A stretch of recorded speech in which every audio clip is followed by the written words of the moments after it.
রবিবার সন্ধ্যায় পটায়ের চায়ের দোকানে আবারও জমেছে আড্ডা। মাধব, জগাই আর হরিহর ভট্টাচার্য। চায়ের কাপে চুমুক দিয়ে মাধব বলল, হরিহরদা, পরীর গল্পটা শুনে তো চোখ ভিজে গেল। রক্তের টানের আরেকটা গল্প শোনাও না, এমন কিছু যাতে মায়ের ভালোবাসা আর অলৌকিকতা দুটোই থাকে। হরিহরদা একটু চুপ করে থেকে চায়ের কাপ নামিয়ে রাখলেন, তারপর ধীর গলায় শুরু করলেন। ঠিক আছে, এটা ঘটেছিল আমার চাকরির শুরুর দিকে, প্রায় ৩৫ বছর আগে। পোস্টিং ছিল নদীপাড়ের একটা ছোট থানায়। নামটা বলবো না, গ্রামের নামও না, কিন্তু জায়গাটা ছিল খুব নির্জন। চারপাশে ধানক্ষেত আর পেছনে একটা বড় বিল। বর্ষাকালে বিলের পানি উঠে রাস্তা ডুবে যেত। সেবার একটা অদ্ভুত কেস এলো। একটা মেয়ে, নাম ছিল রুমা, মাত্র ১৯ বছর বয়স। বিয়ে হয়েছিল গ্রামেরই একটা ছেলের সাথে।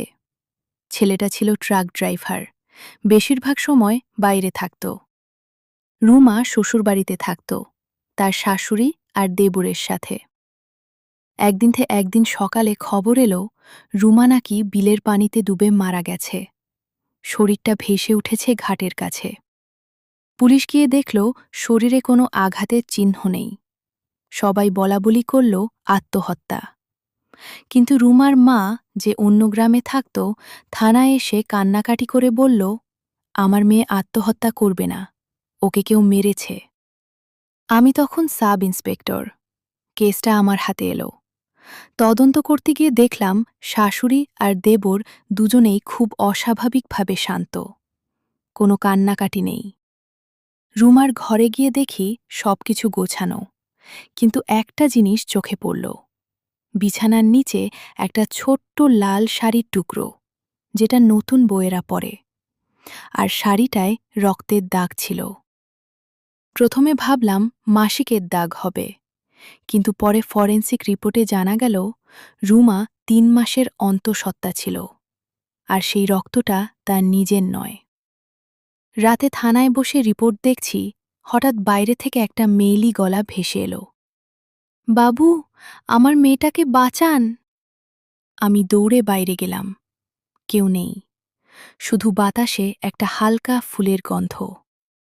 পরের দিন আবার সেই গলা, এবার থানার পেছনের জানলার কাছে।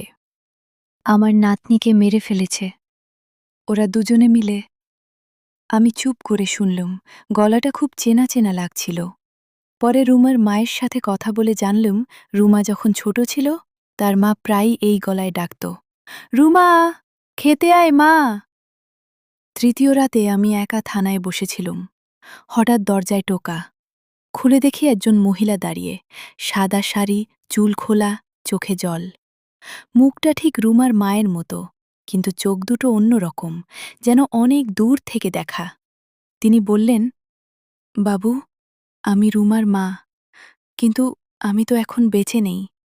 আমি ৩ বছর আগে মারা গেছি। রুমা যখন বিয়ে হয় তখন থেকেই আমি ওকে দেখতাম। ওর শাশুড়ি চাইতো না ও ছেলে জন্ম দিক, বলতো আরেকটা মেয়ে এলে খরচ বাড়বে। দেবরটা ছিল আরও খারাপ। রুমা যখন বলল সে অন্তঃসত্ত্বা, তখন ওরা দুজনে মিলে ওকে জোর করে ওষুধ খাওয়ায়।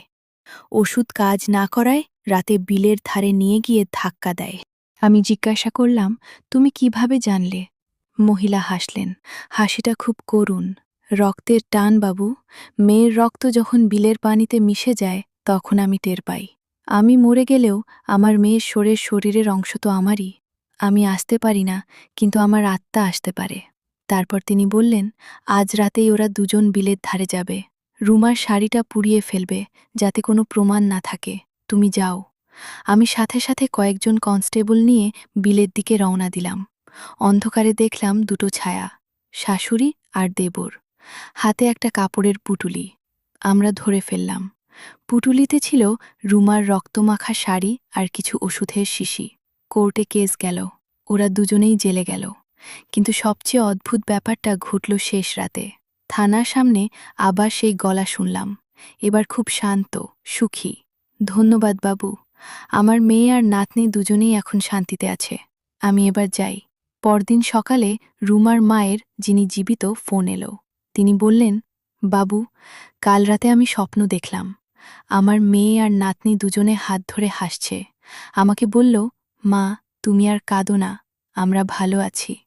হরিহরদা গল্প শেষ করে চায়ের কাপটা তুলে নিলেন। মাধব আর জগাই চুপ করে বসে রইল। দোকানের বাইরে হালকা বাতাস বইছিল, যেন কেউ খুব আস্তে আস্তে বলছে, রক্তের টান কখনো শেষ হয় না, মৃত্যুর পরেও না।